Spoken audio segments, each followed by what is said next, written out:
Hi everyone, welcome back to my channel. This is Keerthi Charan. నేను నా స్టైల్లో మెంతికూర పప్పు చేశానండి. దానికోసం ముందుగా కందిపప్పుని మనం శుభ్రం చేసుకొని వాష్ చేసుకోవాలి. మెంతికూర కూడా తీసుకొని నేను చూపిస్తున్న విధంగా శుభ్రం చేసి వాష్ చేసుకొని చిన్న చిన్న పీసెస్ కింద కట్ చేసుకోవాలి.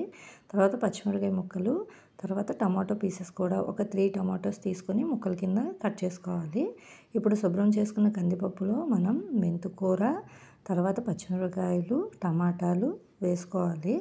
ఆ తర్వాత కొంచెం పసుపు, తర్వాత నూనె వేసుకొని దీన్ని ఉడికించుకోవాలండి.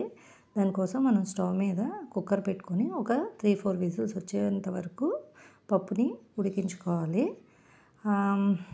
ఆ తర్వాత మనం పప్పు తీసుకొని అందులో దానికి తగినంత ఉప్పు వేసుకోవాలి. ఉప్పు వేసుకున్న తర్వాత మనం ఒకసారి స్టవ్ మీద పెట్టుకొని ఒక మరుగు వచ్చిన తర్వాత మనం తాలింపు పెట్టుకోవాలండి. తాలింపు కోసం ఎల్లుల్లిపాయలు, ఎండుమిరపకాయలు, ఆవాలు, జీలకర్ర, కరివేపాకు వేసుకోవాలి. మెంతికూర పప్పు రెడీ అయిపోతుంది. So if you like this recipe, please like, share and subscribe my channel.